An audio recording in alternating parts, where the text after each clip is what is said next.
ñooy présenté tey art mooy lan je pense culture sunu art dañuy wax tout le temps ci culture te culture dañuy indi fii ñi nga xam ni seen xel dafa màcc ci li ñuy wax tey nag ñu am contenté ak ngërëm di remercier ñi nga xamante ni ñoom lañ invité ñu nangoo ñëw ñu leen di gërëm bu baax ñu dooree ci nuyoo Tidiane Diallo bi nga xamante ni moom animateur culturel la ñu bëri xam nañ ko ci milieu bi Tidiane ñu ngi lay nuyu.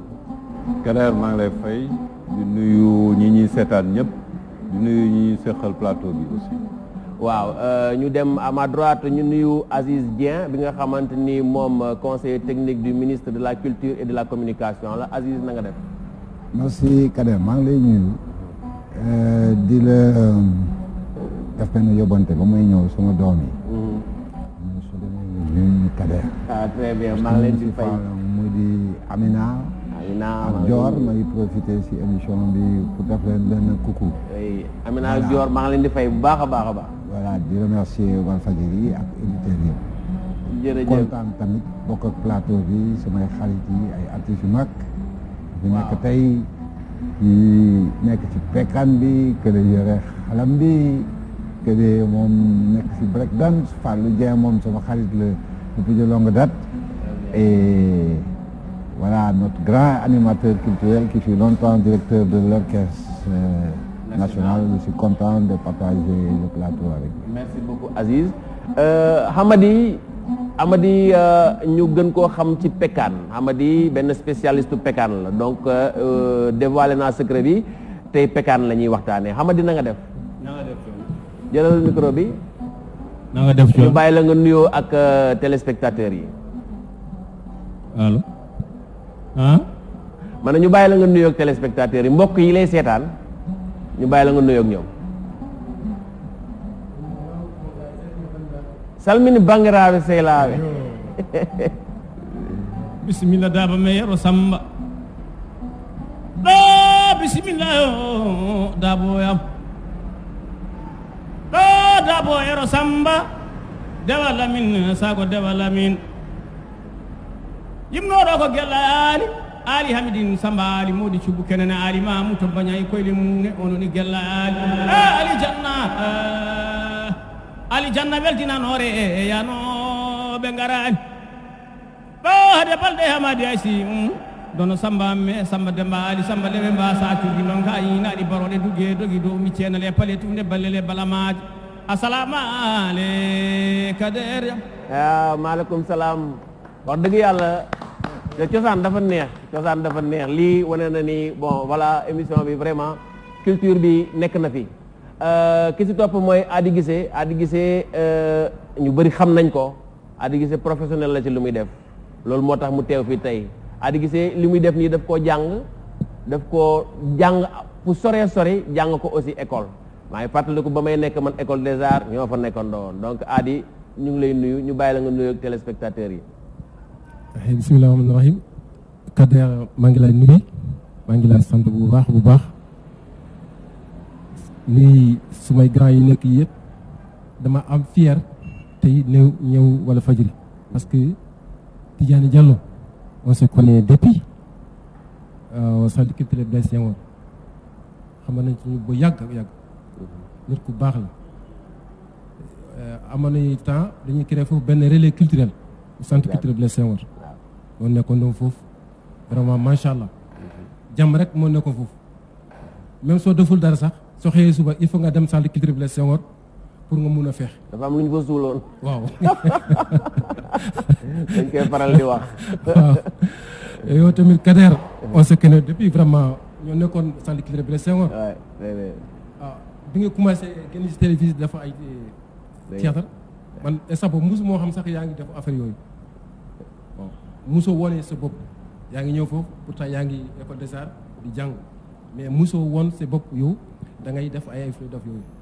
toujours jërëjëf bon maa ngi nuyu grand Aziz grand bu baax la c'est un homme de culture. c'est un homme de culture vraiment. maa ngi nuyu suma frère Fallou Dieng maa ngi koy gis rek mais c'est la première fois mu ngi si toog ak moom. maa ngi ko nuyu bu baax. jërëjëf lu may door dafa vraiment c'est très original. merci beaucoup. maa ngi nuyu suma boor bi. maa ngi koy nuyu maa ngi koy sant Kader bu kanam incha jërëjëf Adi comme niñ ko waxee léegi dañu ne man maréchal laa koy def chef d'état-major la woon léegi dama koy def maréchal des ambianceurs Fallou Dieng naka nga def. waaw maa ngi fi rek Kader maa ngi leen di nuyu téléspectateur Walfadjri yëpp ñi nga xamante ni ñoo ñuy seetaan Walf nag dafay nekk télé boo xam ne suñu télé la te yàgg na ndax suñ fi ñëwee toog suñu xel dina dem ci borom kër gi muy El Hadj Sidy Lamine Niass ñu ñaan yàlla yeesal yërmande ci kawam yokk ay leeram taaf ñu ci barkeem ndax ku liggéeyal réew mi la mun ñu fi toog te gërëmuñ ko santuñu ko ci liggéey bu rëy bi mu liggéeyal Sénégal maa ngi nuyu nag ñi ma fekk ci plateau bi sama mag samay grand frère laa fi fekk muy jiital ci nuyoo bi Aziz Dieng di sama mag di sama xarit lool di koo xam ni confident la grand frère la et conseiller la aussi en même temps ci Fallou ndax lu muy dugg lu nekk dama ko ciy daaj mooy mu ma ciy conseiller lu baax moom it lu muy def lu bari daf may woo dama nekk xaritam ñu ciy waxtaan ci lu bari may nuyu tamit Tidiane Diallo kooku moom def may créer DLC ak Ahmed Mbeng dafa nekkoon suñu grand boo xamante ni tey daf ñu yàgg jàppale culturellement il a beaucoup fait pour la musique sénégalaise ñuy rafetlu bu baax li ñu bokk ak moom plateau bi et di nuyu suñu mbokku artistes yi nga xam ne macha allah ñu ay daanal yu mag ñoom it lu ñu def cosaan la te it cosaan dañ ko war di wane ngir xale yi mën cee roy mën cee jàng lu bari a jaaram ñu nuyu suñu doom ji Eric ci ma papaam sama xarit la woon aussi muy waa groupe bi nu mu tuddati jant bi ñoom Moussa papaam nekkoon nag un artiste boo xam ne ñëpp xam nañu li mu liggéey ci culture vraiment Kader yow ñu lay gërëm ci invitation bi yow sama voisin nga sama jarbaat nga sama xarit nga sama compagnon de guerre nga. jërëjëf voilà. merci beaucoup Fallou Medson ñu bàyyi la nga dal bu baax nuyu ak téléspectateurs yi lay seetaan Medson il faut dire aussi lu tax ñu invité ko tey c'est parce que c'est un danseur hors pair te dama bëgg toujours suñu art ñuy faire découvrir des gens yoo xamante ni ils font des choses exceptionnelles et man je l'ai découvert benn yoon ñu bokk maak moom plateau j'ai vu ce qu'il a fait c'était extraordinaire vraiment loolu moo tax j'ai tenu à ce que aujourd'hui qu'il passe à l'émission suñu art Medson na nga def. maa ngi fi alhamdulilah salaamaaleykum bonsoir à tout le monde maa ngi nuyu waa Sénégal yëpp waa àdduna vraiment je suis vraiment content d'être ici parmi vous vraiment kontaan naa trop maa ngi leen di nuyu yéen ñëpp vraiment voilà ku lim moom Diop moom vraiment maa ngi kontaan lu bu baax ci li ma nekk fii nii ak yéen vraiment yéen ñëpp samay papa ngeen maa ngi leen di nuyu bu baax a baax vraiment ok merci. jërëjëf merci beaucoup Medson donc dañuy door gis nañ ni plateau bi nii la taxawee donc maanaam ñëpp ñu ngeen fi gis xam ngeen ni am na lu ñuy représenté ci réew mi dans la culture donc tey plateau bu mag a mag man aussi man maa leen remercier si li ngeen ñëw wuy si invitation pour sunu art donc dañuy commencer émission bi par cosaan dama bëggoo laaj Adi Guissé xalam bi nga yor dama bëggoon téléspectateurs yi ñu mën koo xam xalam fan la soqe ko fan la jógee parce que dama ne fii Sénégal xalam lañ koy wooye mais dem naa Abidjan ñu koy wooye ngoni Mali aussi ñu koy wooye ngoni xam naa xëy na feneen aussi am na beneen tur donc origine u xalam fan la. merci Kader xam nga xalam instrument bu doy waar la instrument bu yàgg xalam moo njëkk xalam mooy yonent yàlla Daawuda yonent yàlla Daawuda moo njëkk yonent yàlla Daawuda la njëkk xalamal mooy njëkk moom moo njëkk xalam moo njëkk boppam mooy njëkk xalam moom daana booy jaamu boromam day jël xalam di xalam di woy di tàggu yàlla. mais wax nga fi lu garaaw de parce que am na ñu fi jaar wala ñuy dégg en général ñu naan musique baaxul. waaw te yonent yàlla Daawuda moo njëkk xalam. waaw xam nga Kader àdduna loo gis ci àdduna liggéey bu mën nekk ci àdduna su la neexee ngaa jaamu ci yàlla.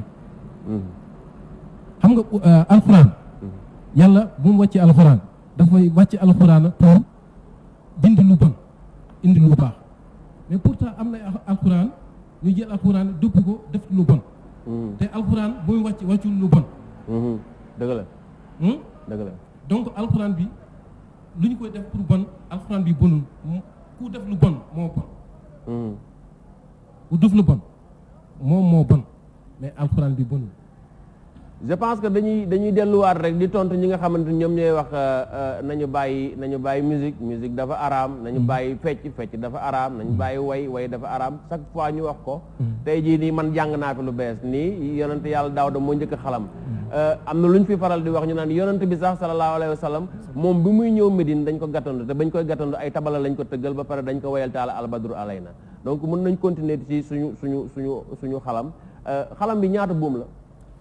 bon xalam bi 4-5 cordes moo nekk ci. mais man dama foogoon ni xalam yi monocorde la en général xalam bi ñi daan wax du benn corde la woon. non am na benn corde mais moo ni ñu pulaar dañ ko tudd moolo c'est-à-dire moolo avant rabkat yi ñu dem ci àll bi pour rabb ay rabu àll yi. ñooy yore moolo chasseurs yi ñoom ñooy yor moolo benn corde. c'est comme suñu buggee dem dañuy dégg affaire bi xam suñu demee lan la ñu war a rey foofu wala est-ce que duñu rey. kon yow li nga bëgg a wax mooy xalam dafa am moom tamit mystique bu ci ne. am na mystique bu ci ne.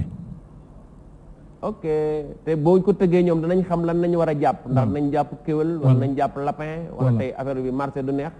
yooyu yëpp xalam bi xalam bi day gisaane. mën na si génn. ok voilà soo xoolee li nga wax sànq Côte d'Ivoire ou Mali parce que bambara yi ñoom ñoo ngi wax ngóoni. différence bi lan la. non c'est différence de langage. langage bi rek. waaw langage non tur yi ñoo. tur yi parce que bambara ngóoni la ñuy wax. pël yi dañuy wax xoddu. waaw les juifs avec les arabes ñoom ñu ngi wax ut.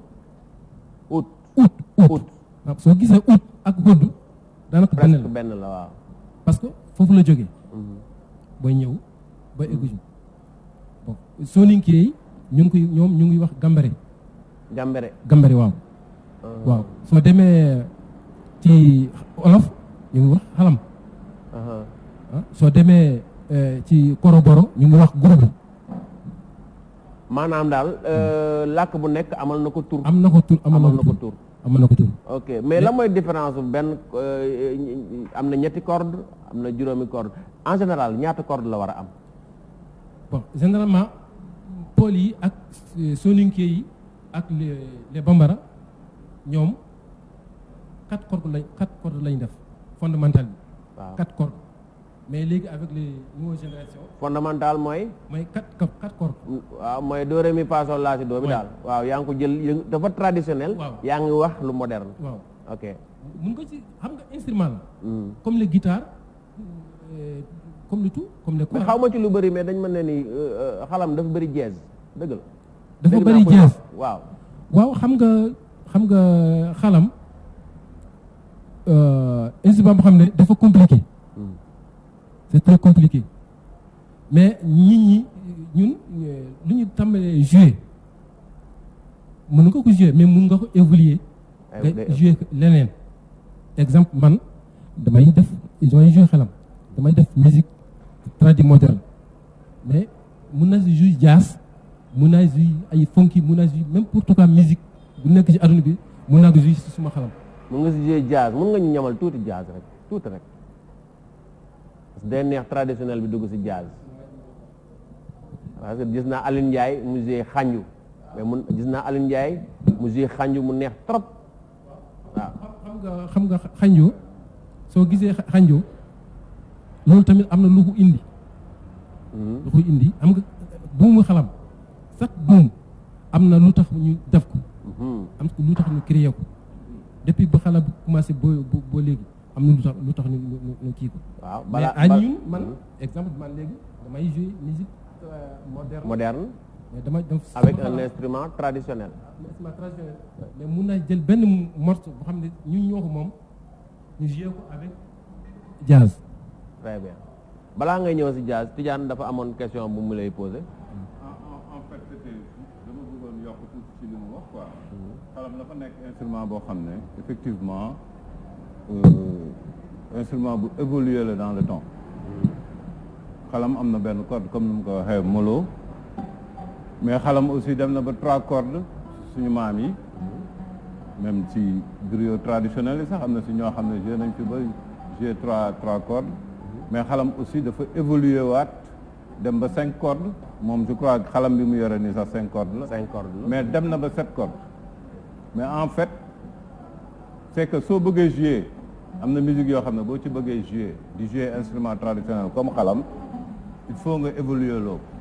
il faut nga yokk cordes yi. il faut nga yokk ko pour mën a am. pour mën a jouer ci gamme yi gars yi di jouer. donc man gis naa par exemple ku mel ne Aliou Ndiaye bi nga tudd léegi Aliou Ndiaye ak xalamam day jouer ci musique yëpp musique boo teg mu jouer ci parce que évoluer na ko jëlee na ko 5 yóbbu ko ba 7 cordes.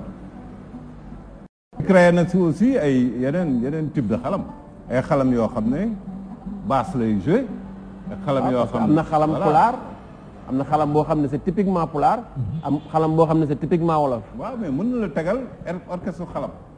Aliou Ndiaye mooy koo xam ne mën na la tegal orchestre xalam ni muy amee basse guitare basse ci musique moderne mu am ko ci xalam. ok kii basse après ak xalam bi jouer guitare. waaw mës naa gis kenn kuy bu yor xalamam mu mel ni soliste muy def comme solo bi lu muy def quoi. d'accord léegi ñu may ko tuuti mu defal ñu benn démonstration de jazz avec un instrument traditionnel. exemple léegi morceau bu may joué nii.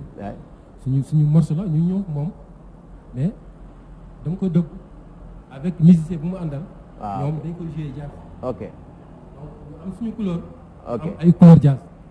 waaw ok waaw. loolu mooy musique. waaw. nga jël suñu nga moom nga jël yeneen li ñu moom. nga ñëw boole ko dañuy boole rek. boole ko. nga gën benn affaire bu doy waar. très bien. incha allah. vas-y ñu xool.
ba léegi mu ngi ci biir parce que xalam yi dañu koy jouer da ngay gis ni muy captiver dafay captiver quoi tu vois loolu moo tax tey lii dañ ko war a wane dañ ko war a ubbeeku enracinement ouverture boobu ñuy wax ci musique ñun fii lañ ko war a commencer waaw grand boo amoon question boo koy poser wala contribution boo xam na nga ko ci jox Fallou aussi.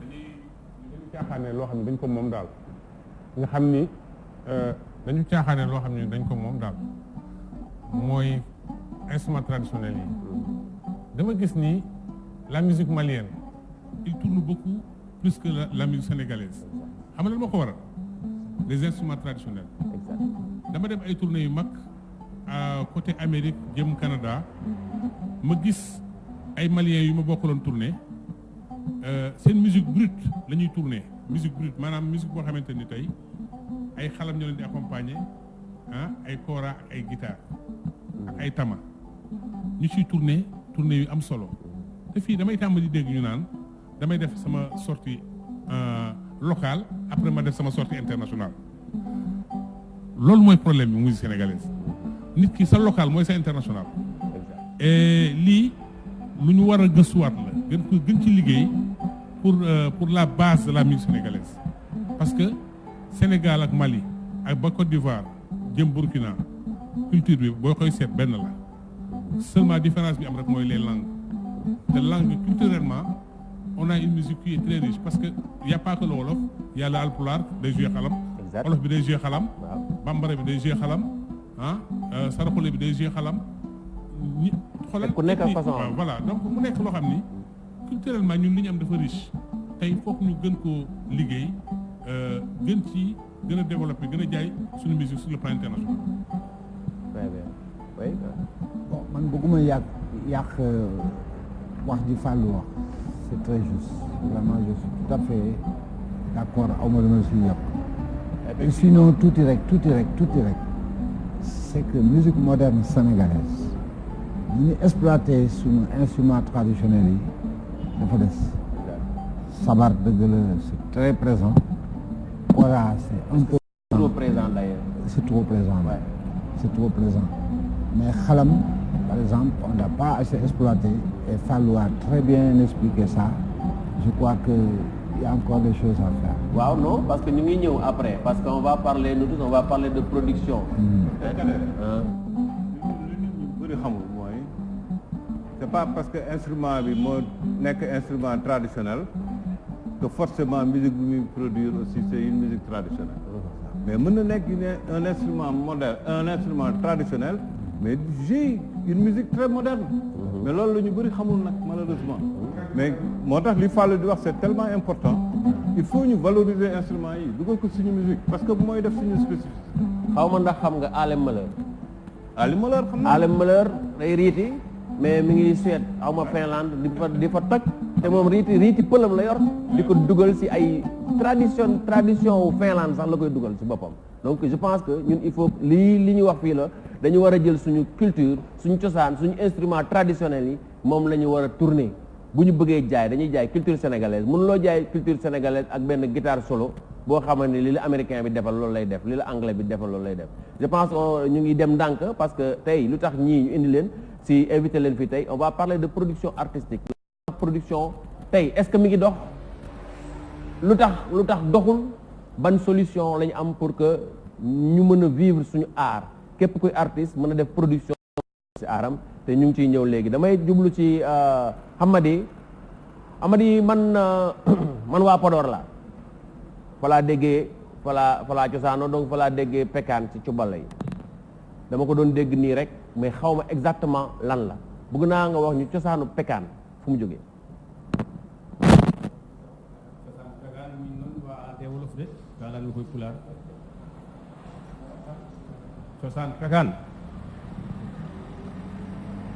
ko cubalaagal ko awooɓe joni fof ɓe mbiyata nappakat benn nappakat ko ɓe jeeyi pekaan awooɓe sa yeehi Fuuta mbiyaɓe awooɓe sa ari ga e Dakar mbiyaɓe nappakat minen noon min gandi pekaan cosaan cubalaagal adi addude ɗum e ley e haal pulaar en ko jeeyɓe no traduire mi santa jeeyi non soo mënee yow traduire un peu mais pas bon résumé quoi y a pas vas-y pekaan ay cubal la ñoo ko moom exemple comme li ngay wax ay lébu chanson am nga fii lébu yi am nañ seen chanson ñu woy rek am na lii lébu lañu ñoom tamit en Fuuta cubal yi dañu am seen chanson suñu woy rek nga xam ni ay cubal lañu léegi ñu xamoon ñu commencé indi ay pekaan jëlal micro bi waaw yooyu ñu wax ay jeey ñu sant jeey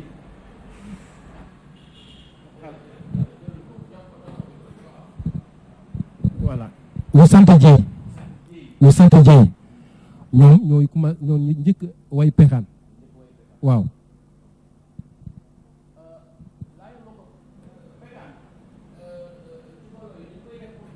parce que des fois da ngay gis après wala jik wala pakk wala bittóor tellement yooyu noonu boo woyee li nga woy ba pare da nga ko ciy boole loolu mooy jat bi wala li ngay wax yow mooy jat bi pekaan mooy woy bi jat bi ci ball yu des yi ñoo jat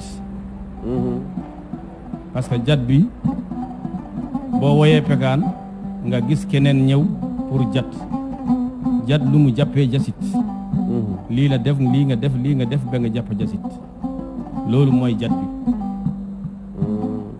mais yow mënoo jat wolof moo noonu moƴƴaani de ah wolof ko kaalan mi non mais xam nañ garaawul ñun Sénégal fii Sénégal la Sénégal la amul problème voilà am nañu dégg am na ñoo xam ne bu ñu déggee danañ jottali n'est-ce pas ñi toog te dégguñu pulaar bu ñu ñi si dégg nañ jottali ñeneen ñi parce que tamit lépp cosaan la ah ɗum noon ɗaccumi haala pulaar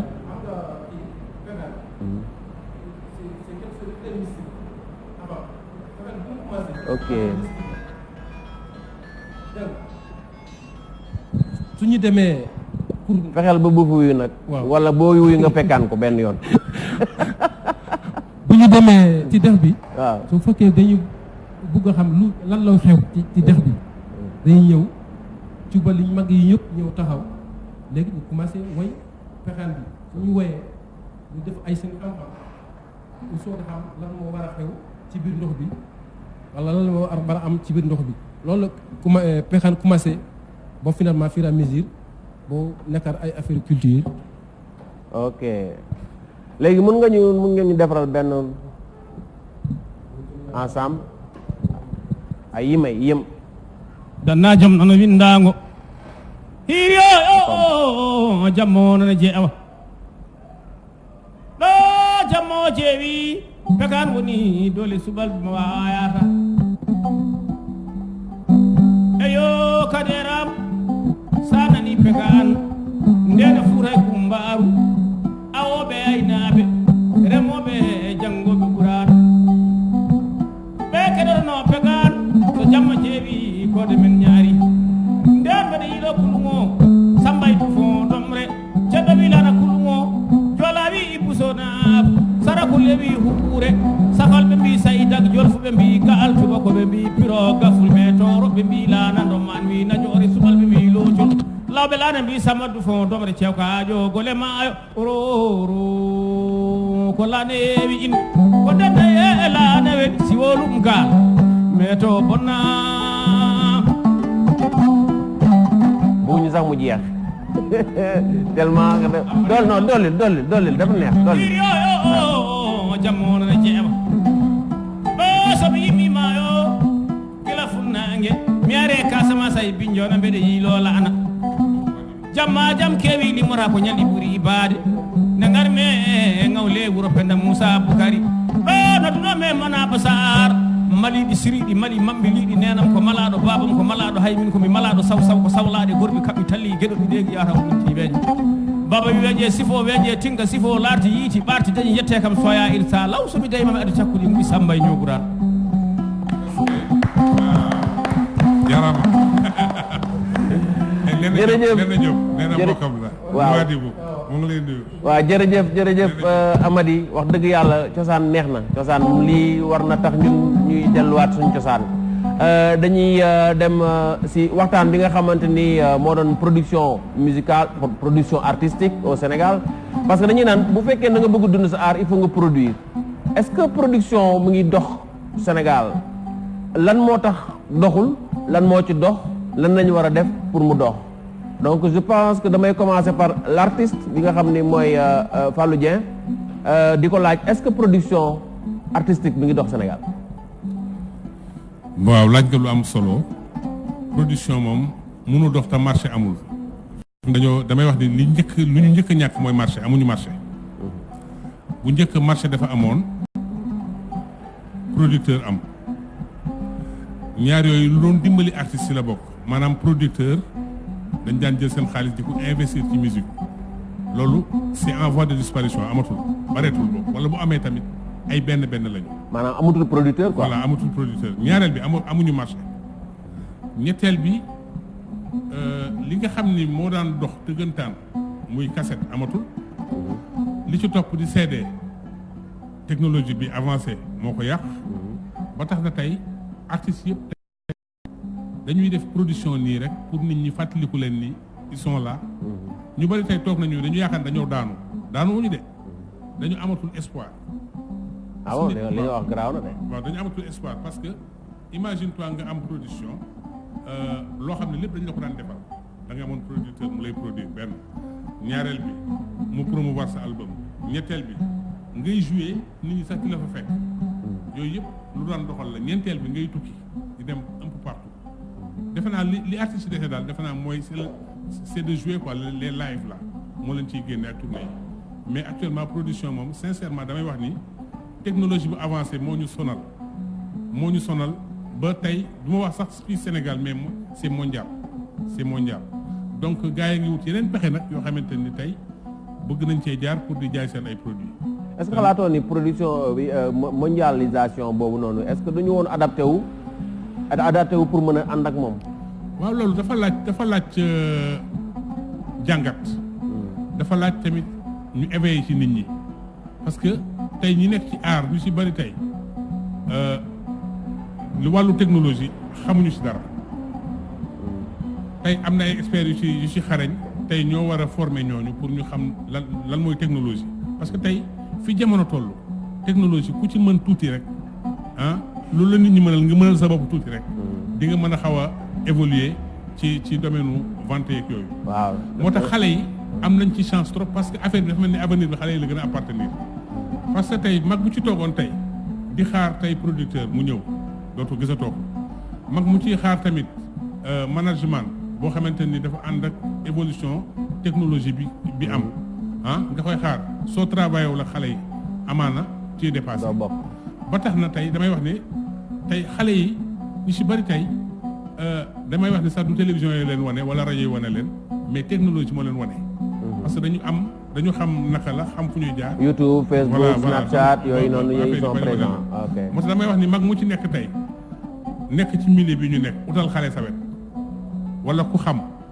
mu mën la teg ci yoon bi nga mën a évoluer ànd ak jamono. waaw damay fàttali ni Fallou Dieng aussi am na benn émission bu tudd Fallou dans sa voiture boo xam ni yàgg na ko def lool donc moom dafa muus bokk ci affaire bi dugal ko Facebook def ko live am ay vues yu bëri il existe vraiment on t'en remercie. vraiment loolu nice lañ ciy def. ñi ñuy invité aussi ñu ngi leen defal promotion parce que exactement il leur faut une promotion donc Fallou aussi malgré artiste nga yaa ngi jël ay artistes aussi di leen wone pour nit ñi di leen gis di waxtaan ak ñoom di wax ci seen projet ça vraiment ñu ngi la ci sant di la ci gërëm bu baax. merci ñu dem ci Tidiane Diallo li ma laaj Fallou léegi mooy production artistique au Sénégal yow loo ci xalaat.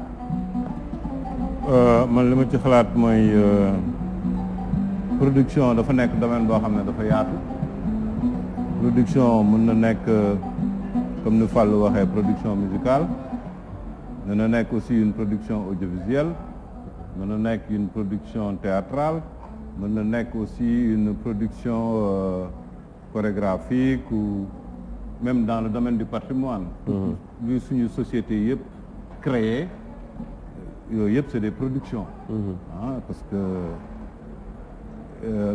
man noonu laa gisee production daal maanaam bon mais production aussi tamit dans tous les pays du monde soo xool surtout suñu pays yi nga xam ne bon c'est des pays en voie de développement suñ ko jàppalewul rek suñ ko soutenirul rek du dem parce que comme ni ko Fallou waxee léegi nii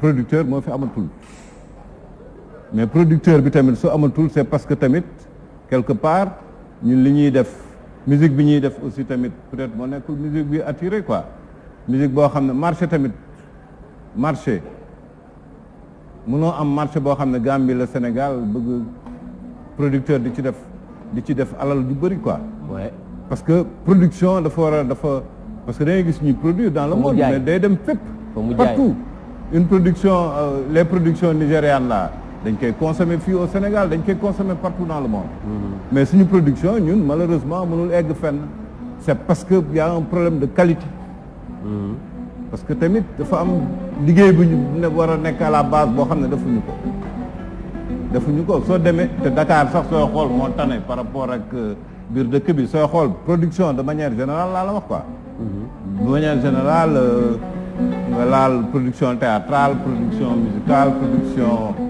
audiovisuelle ak leneen Dakar sax moo tax. c'est vrai que production yëpp Dakar la Dakar la yëpp ñun dañu liggéeyul bañ ne ko boo produire am chance nekk Kédougou wala nga nekk je sais pas dans les régions boo amee chance tuuti rek da nga ñëw basé wu Dakar. bu njëkk xam nga ñun dañu amoon sax un Talla Diagne bu nekkoon fii. production daan génn régions yi dañ daan ñëw di ko jël si. waaw di yóbbu. voilà donc si jour bi daan nga jaay 50 000 jëm 20 000 jëm 50 000. donc loolu bu njëkk amoon na dafa amoon production amoon marché et puis ñu amoon ay distributeurs yu baax yoo xamante ni tey ñëpp dañu amoon tur bu album di génn dañ koy promouvoir ñëpp ñëw jël si album bi Dakar yóbbu ko tas ko ci dans les régions. mais loolu yëpp amatul. d'accord Aziz Dieng ñu ngi jooy producteur est-ce que tu es d'accord que producteur bi ñoom moom moo daan def production artistique yi rek parce que y a des gens qui s'autoproduisent aussi. waaw loolu laa bëggoon wax production réerul parce que chaque jour ay morceaux yu bees génn chaque jour ay clip yu bees génn ña koy financé ñooy producteurs yi c'est que aujourd'hui autoproduction dafa bari problème bi fi mu nekk xam nga lan la musique sénégalaise dana nekk si mbirum production si situation de crise lan mooy crise mooy la woon mënatul dem la war a ñëw toogagul da nekk situation intermédiaire aujourd'hui musique bi dafa changer complètement numérique bi dafa révolutionner yëpp te ku nekkul ci numérique bi da ngay réer modèle économique yi ñoo changé damay faral di wax pour provoquer comme ça mais aujourd'hui on n'achète plus de la musique on s'abonne à la musique li ñuy wax streaming mooy le modèle économique principal indaale naa fii rapport mondial de la musique chaque année rapport boobu dafay génn wane na que sur le plan international streaming bi léegi moo supérieur à l'analogique CD yi ñu doon génne cassette yi ñu génne révolution boobu on l'a pas bien saisi kooku la première chose bi ma bëggoon wax la deuxième chose bi ma bëggoon wax production musique aujourd'hui dafay ànd ak production audiovisuelle maanaam pour simplifier soo defee musique te defuloo clip du dem donc aspect audiovisuel bi ñu ngi si nekk certes suñu gars yi maa ngi leen di gis ñuy dugal YouTube et cetera mais maîtriser guñu environnement écosystème internet bi naka la ñuy monétiser YouTube naka la ñuy mun duggee si biir internet am si xaalis et c'est toute la ligne manager yu bari aujourd'hui xamuñu environnement internet te ñu ngi manager benn artiste war ko jaay c'est une difficulté ñenn ñi ñoo xamee ne dañuy góorgóorlu di produire xamuñu environnement internet bi te c'est l'environnement aujourd'hui dominant comme musique aujourd'hui mi ngi ci internet nekkul feneen dañoo xaw a réer dafa am benn dof bu doon wër Dakar ndeysaan jóge na àdduna dafa doon wër di yendoo wax fa ni defe ne fala du fa fa ni defe ne du fa fala tey musique sénégalaise loolu moo ko dal fa ni defe ne fala du fa il faut que suñu mentalité yi changer ñu am une nouvelle mentalité digitale aussi bien les musiciens les managers les producteurs c'est parce qu'on n'a pas su saisir la révolution internet que ñu am problème yooyu Nigériens yi ñuy wax ils ont bien compris ça les Nigériens là ils ont bien compris certes Nigeria il y a le problème de la taille. Exactement. La taille, c'est important dans parce une économie. Parce que 180 millions d'habitants, c'est voilà. pas 14 millions d'habitants. Exactement. Oui. Alors, comment faire face à la question de la taille? Parce que soo duggee ci koom-koom, taille bi c'est important. Mais notre musique est trop cloisonnée. Suñu musique, c'est trop cloisonné. On n'a pas réussi encore. Il faut y trouver quelque chose pour élargir question marché bi. Am nañu marché sax dafa tuuti. waaw marché bi mais Afrique de l'Ouest bon oui déjà bu ñu mënoon am Afrique de l'Ouest ce serait bien parce que tey Ivoiriens yi Maliens yi ils ont quand même gagné l'Afrique de l'Ouest. oui parce que soo déggee musiciens sénégalais yu bari suñuy wax exporter la musique sénégalaise mooy traverser Atlantique bi dem fële alors que l'Afrique est un marché. Exact. Est-ce qu'on a réussi à conquérir le marché nigérian? Non. Le contraire, oui. Est-ce qu'on a réussi à conquérir le marché d'Afrique du Sud? Non. Est-ce qu'on a réussi à conquérir le marché maghrébin? Non. Par contre, les Maghrébins, avec les rails, ils ont réussi à conquérir en Europe beaucoup de marchés. Donc, une conception de exporter la musique aussi.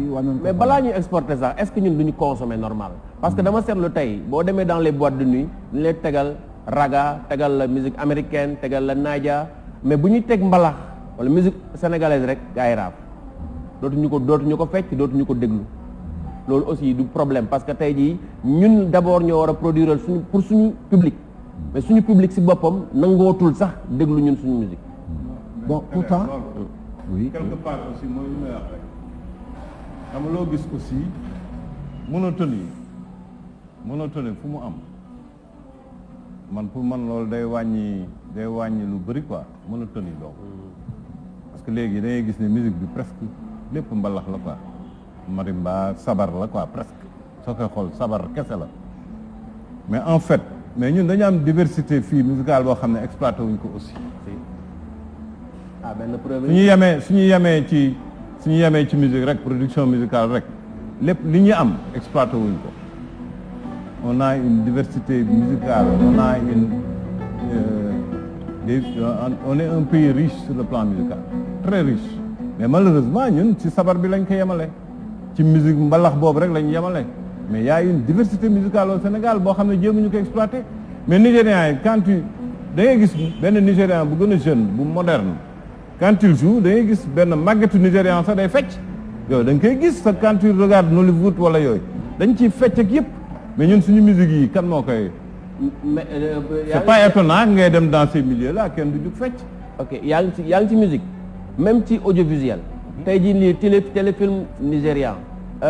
ñoom balaa ñuy conquérir le monde ils parlaient Yoruba dans leur film Yoruba lañ doon làkk ak Igbo sous-titré après dem conquérir Amérique. mais lu tax ñun mënuñu sax ci domaine boobu noonu dem conquérir yi aussi parce que suñu série yi c'est bien y en a ça foisonne mais est-ce que dinañ ko seetaan Europe est-ce que dinañ ko seetaan même Mali. mais Kader mooy li ma doon wax sànq rek problème qualité boobu tamit quoi même qualité bi aussi parce que tamit day indi lu bëri. mais yaa ngi wax musique nga ne qualité. audiovisuel ñu ne qualité théâtre même théâtre sur scène. audiovisuel sax mi ngi tane temps yi da ngay gis ne bon on a la chance film yi da am na bon dañ koy traduire film yi da ngay gis day am ay kii. sous-titrage voilà mais parce que waxuma sous-titrage sax mais day am kii ni ñu koy waxee te sax. doublage. waaw day am doublage. day am doublage non même sous-titrage. parce que gis naa ay film sénégalais yoo xam ne bon ñu ngi koy wane mais di ko wax en français. mais Mati Diop qui a remporté mais son film c'est en wolof.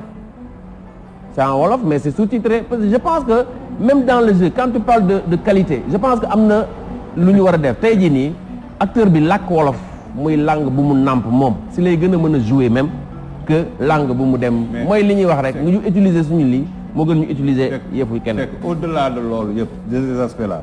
il y a le problème de la formation aussi qui se pose. mais tantôt quand je parlais de l'intérieur du pays c'était par rapport à ça mais les gens nit ñi dañuy jug rek dugg ci benn affaire comme ça sans pour autant jàng c'est-à-dire man waxuma nga dem def une formation académique mais au moins nga def une mise à niveau c'est-à-dire ngay côtoyer ay je sais pas ngay côtoyer ñoo xam ne mokkal nañ ko jàngal nañ ko wala de temps en temps aussi ngay participer ci ay rencontres yoo xam ne c'est des professionnels ñooy ñëw di partager seen xam-xam ak ñi nga xam ne bon. exact mais dama seetlu Tidiane bu njëkk ba les artistes dañu doon fréquenter parce que Thione Seck bu la expliquer histoire am moom balaa muy commencer way rek sax balaa mu ñu koy jox pour micro Youssou Ndour bu la expliquer Alaaji Faye bu la expliquer c'est-à-dire dañu galérer dem fréquenter fekkee jàng ba pare soog a ñëw way mais tey jii nii dañu seetlu nii da ngay jékki-jékki rek nga gis kenn da ngay jékki-jékki rek mu génnee benn affaire Fall loolu loo ci xalaat.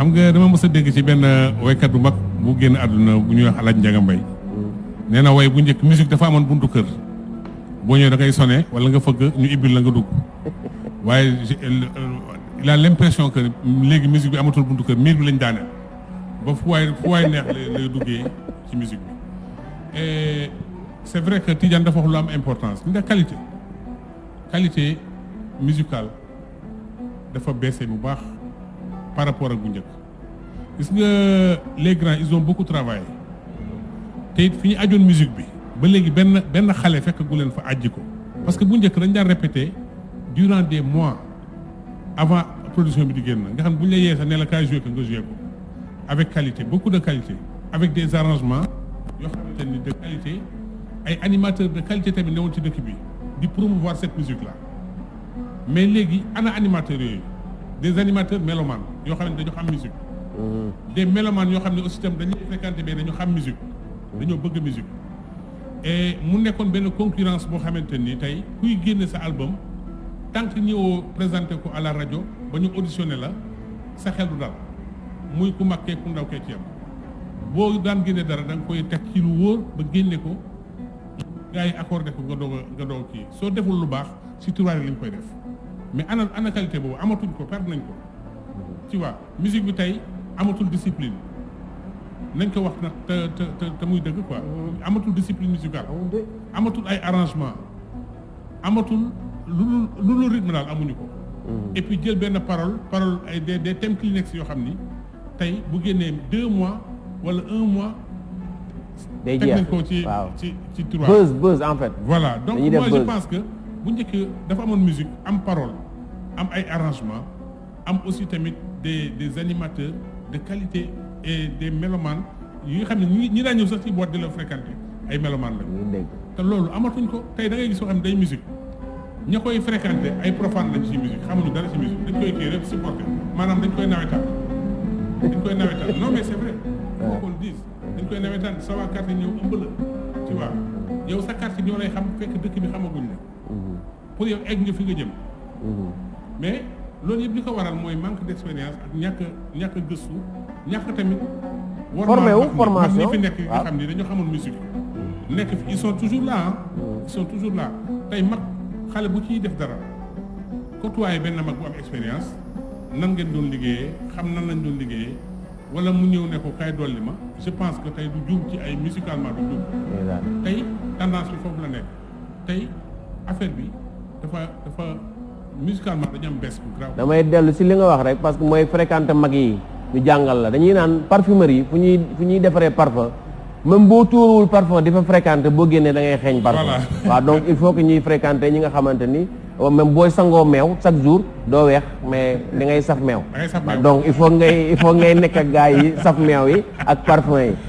Aziz ñu ngi wax affaire qualité est-ce que d'accord nga ni amuñu qualité defaruñ ko balaa ñuy egg ci streaming ak nga wax ñu streaming ban apport lay am mooy li Fallou waxoon sànq rek il faut nga teg ku maîtriser le digital tey jii si digital lañ toll nekkatuñ si cassette nekkatuñ si CD nekkatuñ waaw boo bëggee jaay c'est dans le net léegi balaa ñuy egg foofu est-ce que ba mu bëgg net bi boo ko fa dugalee te amul qualité est-ce que di nga jaay. ah c'est vrai parce que dugg si net bi c'est aiguille dans une boîte de fond une aiguille dans une boîte de fond. La qualité c'est très important, c'est-à-dire que on peut dire beaucoup de choses là-dessus, mais aujourd'hui Sénégal c'est musique bi buzz dafa remplacer liggéey. Buzz dafa remplacer liggéey. Da ngay génn ñu ndaw fukki nit tàccu la nga def beaucoup de bruit quitte sax à créer des scandales pour siiw. alors dafa am internet bi xam nga dafa indi aussi ay perversion les gens aiment trop les scandales est-ce que tu vois voilà. mais est-ce que loolu journalistes yi ak animateurs yi bokkuñu si. si bokk nañu si. parce que man quand je dis aujourd'hui quand on me dit bon benn photo ñu ne Kader dans son canapé chez lui. voilà waaw dañ koy gis des fois quoi ay articles. mais non si bokk nañ si xam nga pour man animateur mooy lan présentateur mooy lan présentateur mooy lan un représentant instruit du public. un représentant instruit. nama nañu si yow sooy wax affaire musique nga am si connaissance tuuti xam-xam. wala ab bokk tuuti xam-xam si culture. or aujourd'hui ñi buzz remplacer liggéey au niveau des médias caaj mooy remplacer xam-xam ku am caaj ne kii mën ko jël le paye très peu cher mais aussi fiw il cherche à faire du buzz te comme médias yi dañu bari marché publicité bi tuuti concurrence bi metti ñu ngi ku nekk nu mu si génnee lay seet. voilà ñu ngi ut buzz maintenant jël suñu doole yëpp def ko si rythme bi c'est-à-dire notre faiblesse c'est structurer une musique donc remplacer par une profusion rythmique soo jëlee sabari nga dindi ko si benn musique lan moo fa des aujourd'hui si musique yu bari nga jëlee sabari rek nga tëj la preuve tey di nga dem concert ba concert bi jeex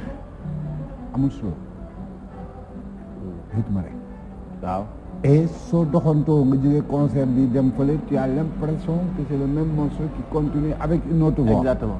nga jógee ci clip bi dem ci clip bële tu as l'impression que c'est le même morceau qui continue avec une autre voix et d'autres danseurs donc vraiment war nañu liggéey yokk la mooy solution pour changer ko ben écoute su ci kanamee ñu ngi ci diagnostic bi su ci kanamee man dinaa ñëw ci quelques solutions yoo xam ne mën na contribuer à la situation. Ok, d'accord. Merci beaucoup. dañuy dem def benn pause tuuti dem ci danse sunu aar la ñu wax aar bi nag defuñu ci es mais en même temps aar bu ngand la quoi donc Medson c'est un danseur dama bëggoon Medson balaa ñuy commencer parce que nit ki balaa muy wax ci dara day fekk mu gis ko est-ce que doo teg micro bi nga ñëw nga won ñu Medson li ngay def waaw Medson merci beaucoup en fait li muy wane ni mooy des fois nit dina am prédisposition mais il faut nga dem nga jàngaat il faut liggéey je pense que même bu loo ko yàlla mayoon mënoo ñëw taxaw rek def ko il faut liggéey balaa ma lay poser question Aziz moom ñaan pour wax la laaj la benn question tout de suite. non damay jug d'abord tàcc ko parce que c'est li ma gis nii c'est extraordinaire. j'ai été trop impressionné. léegi nag dafa am benn question bu ma bëgg a laaj. mais musique bi nga xam mais si kawam lay fekk. est-ce que mën na ko def ak sunu musique. mën naa ko def si seen musique bien sûr mën naa ko def ak xalam bi mën naa ko def ak sabar parfois damay fecc ak ay sabar aussi bon parfois damay yéeg sur scène mixé xalam ak sabar boole ko genre mu jox ma benn affaire boo xamante ne ça sera naturel quoi fii lañ koy quoi. waaw parce que soo gisee may poser question boobu dafay mel ni les débuts du rap. ñu doon toppandoo américain yi ban demee ba am jéem a am suñu style comme daara ji jàll na comme Black Molo Awadi jàll na donc si danse aussi je pense que il faut pas ñu jox nit yi l'impression que la danse moderne yenn danse moderne yi la danse urbaine si musique américaine rek dañ ko mën def talent bii nga yore soo ko jéemee yóbbu Amérique ak sunu musique di nga toj fii. Mon plus grand rêve c'est ça, c'est représenter le Sénégal à l'international vraiment. En tout cas c'est extraordinaire, bravo, félicitations. Man de lu mu mun def pour jàppale ko dinaa ko def. Il a beaucoup de talent. Ok, merci vraiment. En fait c'est bien li muy def nii man noonu laay li ma gis en tout cas c'est impressionnant, c'est beau. Mais comme li Aziz di wax rek c'est-à-dire man doon na ma gën a neex.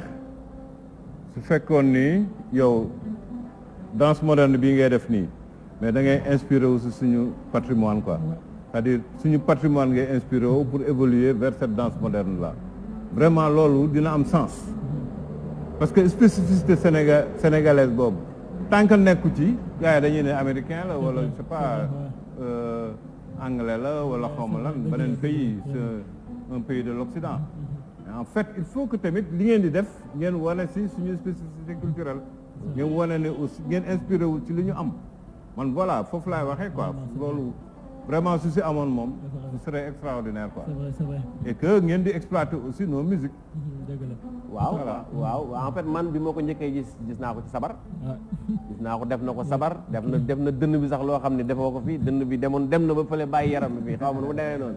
waaw donc li tax ñu ma invité la fii nii c'est parce que li nga def dafa baax li nga def dafa rafet te ñii aussi ay kàngam lañ ci culture bi ay kàngam lañ ci artistique bi art bi donc am na ñu lay wax yoo xam ne war nga see mën a jël am na ñuy seetaan buñ la gisee aussi dinañ indi seen conseil parce que mooy li ñuy wax sànq rek foog ñu fréquenter gars yi dem safi ji meew wala nga safi ji parfum donc loolu la quoi yow kañ nga commencé def danse bi.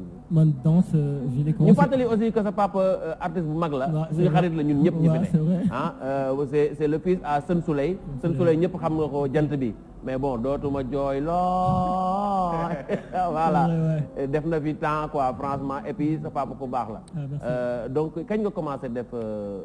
danse j'ai commencé la danse en 2014 laa commencé. J'étais dans un groupe benn groupe laa nekkoon bu ñu naan Robo Boys après groupe boobu am tase j'ai bon après ma continué sama carrière artistique en solo voilà léegi maa ngi en solo quoi vraiment. ba léegi nii je suis en solo waaw mais groupe boobu laa tàmbalee en 2014. mais da nga koo jàng. bon don la boo xamante ne bon en fait sama papa moo ko daan def parce que sama papa bon il m'a expliqué que ne moom danse la njëkk a def. après mu jóge ci danse dem ci rap mu jóge ci rap instant moo ngi reggae international. après loolu laa xam ma ne pourquoi pas ma dugg ci danse bi.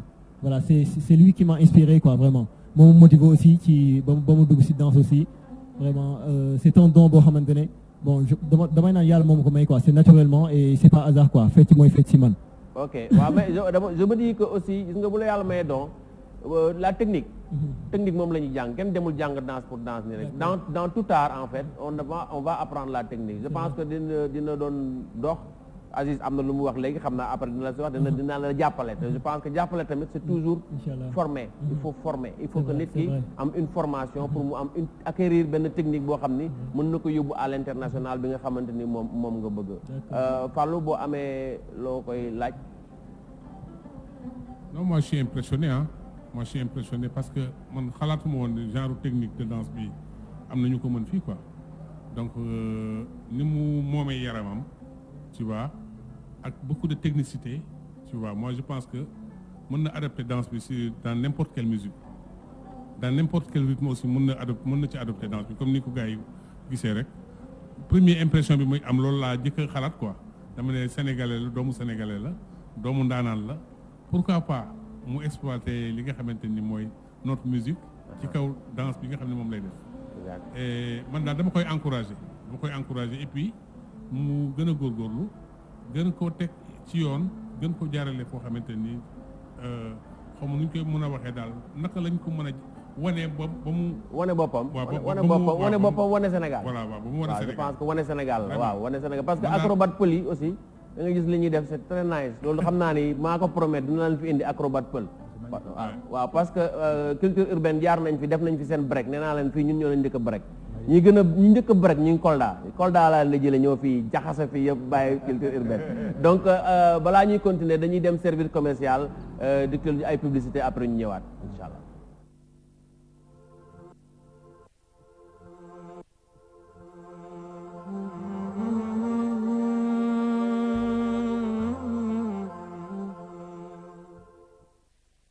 dal leen jàmm ci Touba ameublement yegg si leen ku moom Touba ameublement yéen sénégalais yi yéen a ko moom tubaab yaa ngi koy xëccoog ñun ba noppi it étranger yi ñu ngi koy jiiroo bëgg li nga xam ni moom moo sosoo ci dëkk bi lu tax ñun ñu toog di xaar ñëw leen gaaw xool si amélioration yi nga xam ni ak produit yu bees yi nga xam ni yëpp made in Sénégal du jamais vu dans ce pays venez découvrir des nouveautés salon en repose-tête qui sont en vogue partout dans le monde ndekete waa Sénégal ñoo mën a liggéey ay salon en tissu ay salon semi-cuir ay salon en cuir oui ñu amit ay chaises orthopédiques yoo xam ni mën na supporter bépp poids ba noppi it dafay épouser sa forme ni ngay toogee du la jox benn yoon mal de dos ci Sénégal yéen a xarañ de des salons qui assurent le confort et la qualité mais aussi la durée de nos produits nous sommes à Sacré-Cœur 3 près de la Brioche Dorée en allant vers l'école Woré ou bien à la Médina rue 9 angle Blaise Diagne face stade Iba Mar Diop Touba Ameublement appelez-nous au 33 827 95 94 ou le 77 555 64 78 ou le 77 516 28 18 ou le 33 823 81 35. Touba Ameublement, salon de qualité dëgg-dëgg salon de qualité yoo xam ne mi ngi bàyyeekoo ci réew mi fonk doomu réew mi xool ci seen liggéey xool ci seen taxawaay gunge leen am na solo lool.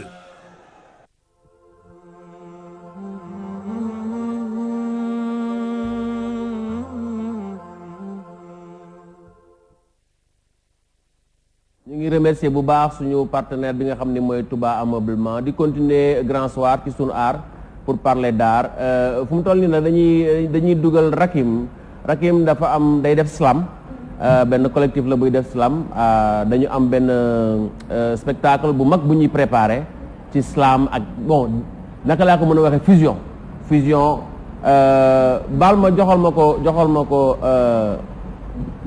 micro Rakim prends le micro. En fait, moi je vous connaissais slammer, mais vous nous revenez avec une fusion. La présentez-vous d'abord aux téléspectateurs. Salam alaikum wa rahmatullahi ta'ala barakatuh. Je m'appelle Rahim El Had Ahmada, connu sur le nom de parolier du Kartala. Attends, c'est Rakim Rahim El Had Ahmada. Ah, moi, je pensais que c'était une formule de magicien abracadabra ou... Non, Rahim El Had Ahmada, je suis comorien. Ok. Et après, je suis slammer. Et je suis connu sous le nom de parolier du Kartala.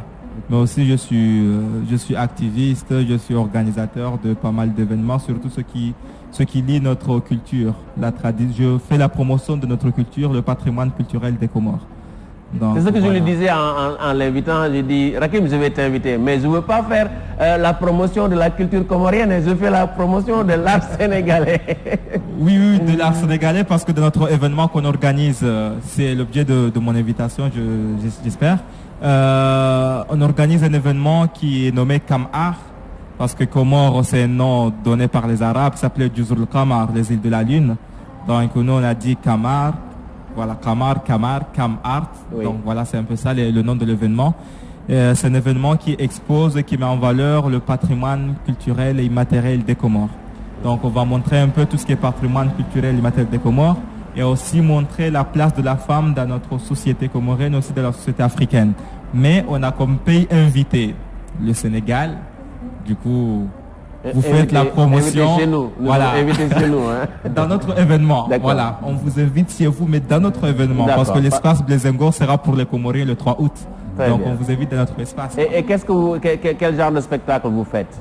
Bon, pour le 3 août, on va présenter 2 danses traditionnelles, une danse masculine et une autre féminine, qui montrent un peu la tradition et la diversité culturelle comorienne, parce que le Comores, c'est un pays qui a connu beaucoup de métissage, qui a eu des influences arabes, africains, bantous et aussi portugais. Donc notre culture est bien métissée. Donc on va essayer de montrer une danse féminine et une danse masculine et aussi faire une simulation du mariage traditionnel qu'on appelle chez nous le Andanamila. C'est ou bien le grand mariage. C'est un mariage qui est vraiment coûteux. Mais qui te permet... Pour se marier, il faut donner beaucoup d'argent. Oui, pour le mariage traditionnel, c'est plus de 60 000 euros. Plus de 60 000 euros en une semaine. Pour se marier? Oui, pour se marier. Et les gens se marient là-bas? Et les gens se marient là-bas. Ils épargnent toute leur vie là? Oui, c'est parce que en faisant le grand mariage, là, tu accèdes à une autre place de la société. Et c'est comme... Il y a même des gens qui partent en Europe pour travailler pendant 10, 15, même 20 ans pour son objectif, venir faire le grand mariage. Wow. Donc on va montrer un peu la simulation de ce grand mariage le 3 août. Et après, on projette dans l'avenir, parce que le patrimoine est vraiment très riche et vaste, on ne peut pas la montrer en une seule journée, mais on espère dans l'avenir organiser des événements pour exposer peu à peu le patrimoine de ce pays, comme on dit, pays qui se trouve très lointain, qu'on ne connaît pas, peut-être ou pas, mais voilà. Pour le faire connaître au public sénégalais. Au public sénégalais. Qui se présente? Je suis avec... bon, il se présente. Bonsoir. Moi, c'est Abderrahmane Mladjao, étudiant comorien aussi. Je suis manager événementiel, donc je travaille souvent avec Rahim, tout ce qui est organisation de l'événement. Vous venez apprendre le management ici, après retourner pour manager les gars là-bas? Vous avez fait combien d'années ici? Ça fait déjà 3 ans, je les ai passés. Et vous restez peut-être 15 ans pour aller vous marier. Non, non, il faut beaucoup de sommes pour ça. Je pense pas que je vais embrasser ça tout de suite. C'est pas le projet. Ok, d'accord. Mais nous sommes ensemble pour cet événement-là qui nous tient à cœur parce qu'on est dans un pays où on parle de Teranga, donc on est bien accueillis. Donc ça serait bien d'exposer cela afin que l'on partage ce qu'on a chez nous et que d'une part ça nous manque parce que ça fait déjà 3 ans qu'on est là. Normal. Donc aussi le présenter c'est un avantage pour nous pour pouvoir partager ces moments ensemble. D'accord, merci beaucoup. Rakim, c'est quoi? Qu'est-ce que tu voulais dire aux téléspectateurs par rapport à ton spectacle? Par rapport à l'événement, je voulais bien inviter à tous les Sénégalaises et tous les peuples étrangers qui se trouvent au Sénégal de venir en masse, venir voir les Comores, parce que ça sera vraiment les Comores. On va exporter les Comores à Dakar le 3 août au Centre culturel Blaise Senghor. À partir de 17h30, nous serons là-bas jusqu'à 00h. Donc on invite tout le monde de venir nous soutenir, de venir découvrir notre culture qui est une culture très très large. Voilà, c'est un peu ça. On les invite à venir en masse. Merci beaucoup Rakim et je vous souhaite plein de succès dans votre événement. Et pour dire aussi qu'il y aura les réponses parce qu'on est plus de 4000 Comoriens à Dakar. Mais malgré tout, à chaque fois que je fais une prestation dans les Sénoubiens au fond du Sénégal, on me demande c'est où les Comores, vous faites quoi là-bas, ça ressemble à quoi, il y a trop de questions qui se posent. Donc c'est vraiment ça qui m'a motivé aussi de prendre l'initiative et de faire cet événement pour essayer de répondre aux multiples questions qu'on me pose. Voilà, donc c'est un peu ça. C'est 12 heures de vol. D'accord, merci beaucoup Rakim. Et pour aussi souligner qu'il y aura la présence de l'orchestre Djigeni. Ils vont faire ça pour montrer le brassage culturel parce que quand même on est accueilli, donc il faut montrer celui qui t'a accueilli. Et vous préférez être accueilli aussi par les femmes quoi. Pour montrer la place de la femme aussi. Voilà, très bien, parce que c'est un grand orchestre Djigeni qui font feu et flamme en ce moment. Ils font pas le buzz, j'aime pas dire le buzz. Qui font leur boulot et qui le font correctement. Et imagine l'orchestre Djigeni qui vont jouer sur des musiques traditionnelles comoriennes. Ça sera vraiment du beau spectacle. Donc il faut venir en masse et puis voilà. Merci beaucoup Rakim, merci. On demande à tout le monde d'aller soutenir Rakim dans son événement pour découvrir le Comore. Les Comores on dit. Les Comores, ce sont des îles. Comores, oui. C'est 4 îles. Les Comores. D'accord, merci beaucoup. Donc on va continuer avec Adi Guissé. Adi, yow yaa ngi def ay prestations. waaye Kader xam nga sànq ñu ngi waxtaan ci problème production musique xam nga olof yi dañuy wax dañu am problème mais ñun pulaar ñoo gën a am problème sànq mon frère Fallou mu ngi wax ci problème affaire boobu boo demee extérieur bu ma gis bu na gis ci artistes yi mooy maliens yi avec leur culture parce que toujours seen base mooy xalam bi au contraire ñun dañuy bàyyi xalam bi ginnaaw dem jël leneen def ko lu ma wax nii rek pour dëggal ko mos naa dem festival Angleterre festival boo ñëwee booy joué suñu paree ñaata personne booy ñëw ci man ku nekk indi benn affaire am ma signé ko autographe waaw parce que kon xalamkat yi ñu ngi signé autographe. mais bien sûr parce que nit boo koy woon il faut nga woon ko ma xam ne lii xamu ko guitare tubaab moo ko moom. waaw munoo def guitare boo jaaxal tubaab. dëgg la c'est pas possible. dëgg la da ngay gis léegi ay tubaab di jouer jëmbe di jouer ay jëmbe mais lu ñu mun jëmbe benn noir africain bu takkee jëmbe même soo mënul dara bu tegee rek. gars yi taxaw xool di ko xool c'est vrai. fan lu mu wax sànq c'est très important parce que musique il faut nga jàngo il faut nga muñ mais tey problème bi mooy booy dañuy bugg siiw bugg am xaalis tey duñu liggéey bugg voyager duñu liggéey seen musique amul qualité parce que musique da ngay liggéey da ngay jël si ñëpp ñi fi ne fii musique bi amul qualité la non amul qualité parce que duñu nangu liggéey dañuy toog rek boo Fallou def benn saawaram ñu ñëw copier si Fallou def la même chose Fallou def parce que dem na affaire bi siwuñ rek su waxee ne ah lii moo xew duñu essayer jëm def dara seen propre produit pour ñoom tamit mën a siiw comme Fallou mais Fallou def na li affaire ba siwuñ rek léegi ku ñëw rek day def comme Fallou duñu nangu liggéey bu ñu déglee sa woon léegi jël seen portable assuré bu ñu demee liggéey boo demee mu su fekkee loolu rek moo tax nga war a miser nga bàyyil. voilà bàyyil c'est pas rappel loolu mooy seen problème. man dama koy faral di wax dama ne gars yi dañuy wax artiste dinañ si ñëw si kanam ak Aziz di wax statut artiste kan mooy artiste. aujourd'hui bu c'est pas parce que par exemple da nga juddu ci ngéwél ñu def rëm-tam-bitam ñu ngi koy def depuis 1900 quelque ou 1800 ñu ngi def rëm-tam-bitam yow nga bëgg juddu am 20 ans def rëm-tam-bitam nga ne ci nga bokk artiste nga parce que loolu du yaa ko créé artiste créateur la mais bu amul par exemple damay jël Doudou Ndiaye Rose fekk na fi sabar mais Doudou Ndiaye créé na sabar créé na rythme am je pense que képp ku ñëw doon artiste jël patrimoine da nga siy yokk yow il faut que suñu folklore bi nga am loo ci def parce que artiste la ñuy wax créateur interprété danañ ñëw après artiste interprète ak voilà ak ñii naan artiste professionnel artiste amateur après on verra dans le statut bu ñu ñëwee. xam nga artiste moo artiste ci français la mais ñun dañu amoon benn kaddu ci suñu kàllaam mooy ñeeño. xam nga ñeeño. ñëpp ñeeño lañu. maanaam képp am xel ñeeño nga parce que moo ñeeño ça commencé nit kuy créer waaw. ñeeño moom mooy kiy créer. kuy créer quelque chose. boo créer quelque chose boo xam ne vraiment c'est très très beau mais kii ñeeño la parce que dafa xarañ. am na lu mu indi. nàcc si xelam mu teg. waaw moom laay wax parce que boo fekkee rëm-tam-bitam nga tëgg rëm-tam-bitam. mais mënuloo nekk artiste. voilà loo fi indi.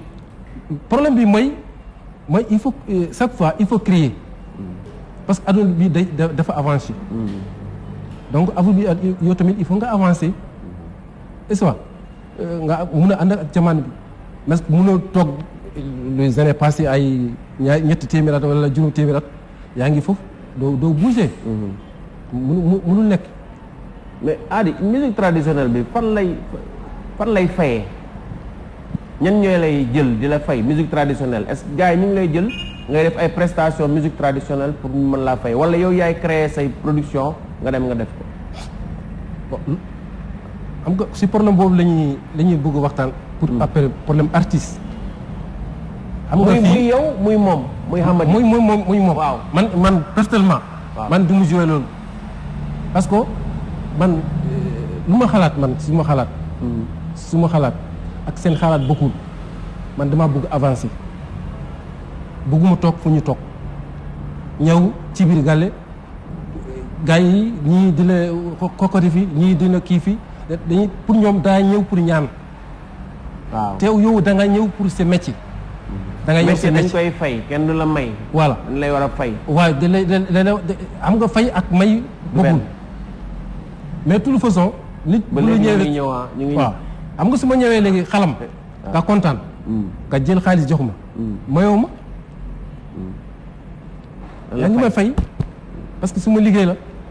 soo ko deful woon kenn du la jox. soo ma déglu doo ma jox. donc c'est problème même ñun Pulaar on a des problèmes de musique parce que toujours bon dañuy jàpp musique ay fo.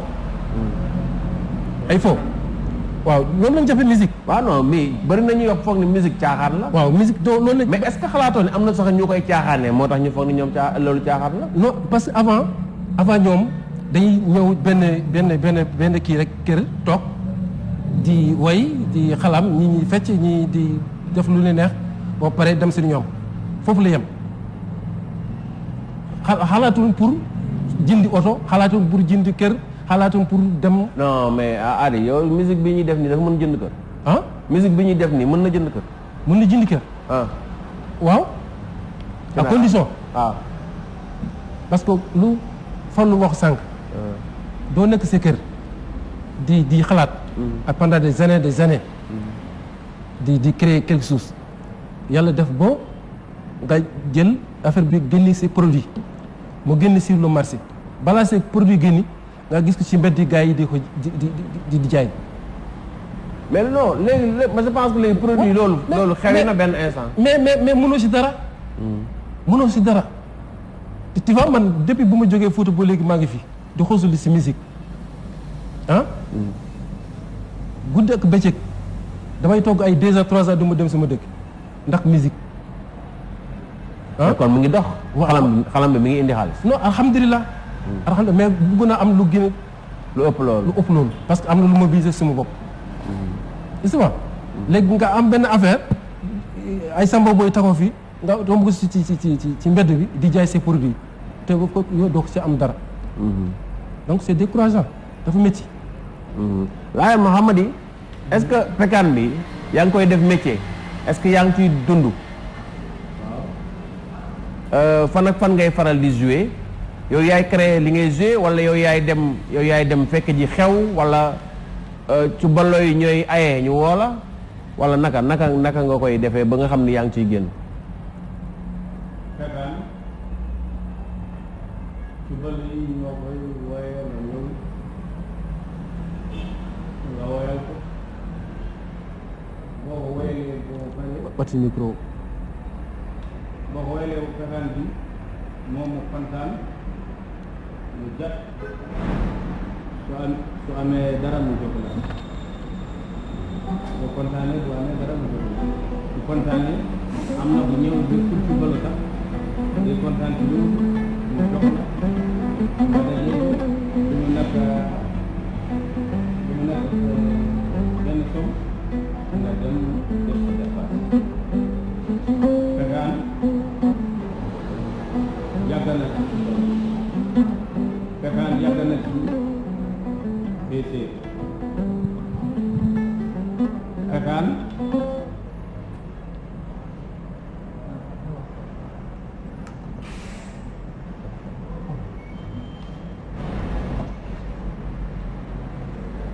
pekaan boo même tey boo fekkee Amady Diol mu ngi def fi pekaan ci ball yi ak nekkul kuy dàggatug loolu day ñëw bu ñëwee bu la kontaanee mu may la yow woykat bi bu la mayee nga dajeeku après nga dem def dépassam awa gellaay bu ñu ñëwee fii ci Dakar am na ku nekk fii ay ci ballo ni dañ daje def benn soirée bu ñu defee benn soirée gellaay mu woy moom mu jat mu may ko xaalis léegi nag pekaan bi léegi ay commerce lañ dangaa ñëw ci moom mu dem wuuti beneen nit mu jox ko leeteer nga def benn soirée bu ñu amee nga séddoo.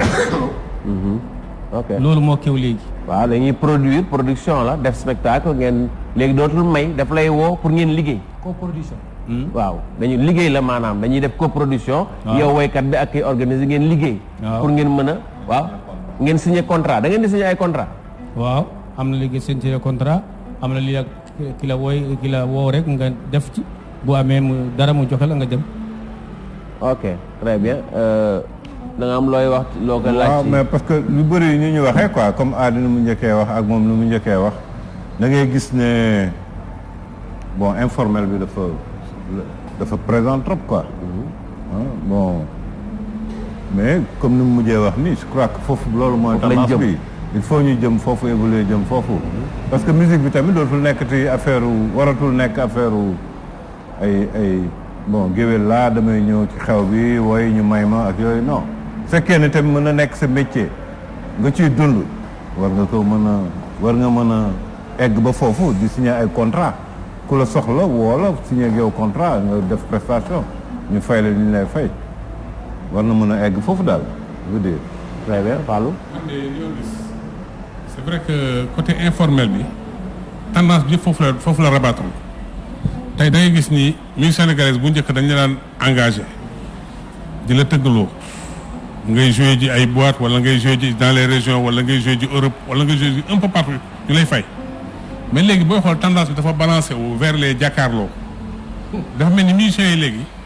mais li ñuy anniversaire bëri na. voilà léegi dama lay wax ni batterie bi moo ngi ci mbedd mi moo ngi ci kaw tali bi. clavier bi mu ngi ci kaw tali bi. guitare bi mu ngi ci kaw tali bi. micro bi mu ngi ci kaw mbedd bi ci tali bi. te loolu bon ku sañu la bañ sañ a nangu man quelque part du ma leen ci mere parce que fi musique sénégalaise tollu la bon am na ñoo xam ne tey bu ñu defulee loolu du ñu am lu ñu jox seen njaboot. waaw maanaam programme yi ñu bâche ci mbedd yi ngay wax quoi. programme ngénte yi mariage yi ak xew yi waaw lay jàpp xam nga da ngeen leen doon poser question ñu leen di wax ni ñoom. fi ñu jógee ak ni ñuy amee xaalis dama la bëgg a wax ni du si ñoom rek parce que le côté informel maanaam musique nekkul woon foofu tradi moderne tam nekkul woon foofu tradi moderne dañ ko daan teg Sorano wala ñu teg ko feneen. boo xamante ni tey nit ñi dañuy sax mu ba rafet ñëw fay seen xaalis seetaan leen. mais tey jii loolu amatul léegi li am. ay jàkkaarloo ay mariage ay kii genre yooyu moo fi am. gars yi bu ñu ko defulee du ñu mën a vivre seen art la plupart kii ñi nga xam ne dañu gëm seen bopp doon di yëngu bu baax ci moderne bi dañuy xaw a rus def loolu.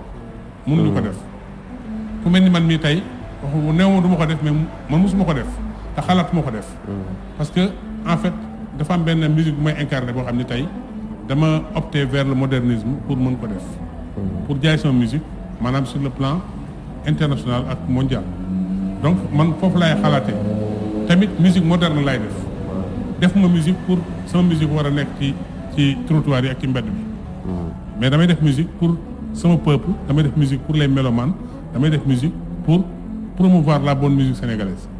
maanaam li nga bëgg a wax li ñu fi waxagum yëpp mooy dañu war a réorganiser en fait le secteur. voilà le secteur de l'art c'est-à-dire artiste mooy kan. artiste est-ce que war na nekk ci mbedd bi di def mais je pense que bu fekkee ni doxul tellement ci yow organisé wuñu structuré wuñu mais da ngay dem ci ngénte yi ñu may la. da ngay dem ci mariage yi ñu may la. moom la foofu lay mujj. soit la soo ko bëggee nga dem ci mbedd mi nga am loolu. mais nga foog ni buñ ko organisé di nga am temps dem ci mbedd bi. am na ñoom ñoo ngi ciy génn ñoom ñoo ngi ciy génn parce que imagine toi nga ñu war a jàkkaarloo nga jëf nga am ci xaalis mais moo gën. nga bañ a am dara. waaw dëgg la man contre. danañ ñëw léegi ci option la. danañ ñëw ci léegi ci option yi ngay wax maanaam tey état bi ci boppam dafa jël en charge moom ci boppam pour réglementer secteur bi réglementer ko mooy maanaam wax artiste bi ndax liggéeykat la ba ak ban façon liggéeykat la loolu ñuy ñëw dellu siwaat léegi ma posé ko question ki mais balaa loolu dama bëgg Adi nga defal ñu benn. xam nga lu mu wax. parce que soo bëggee am dara. jëlal micro.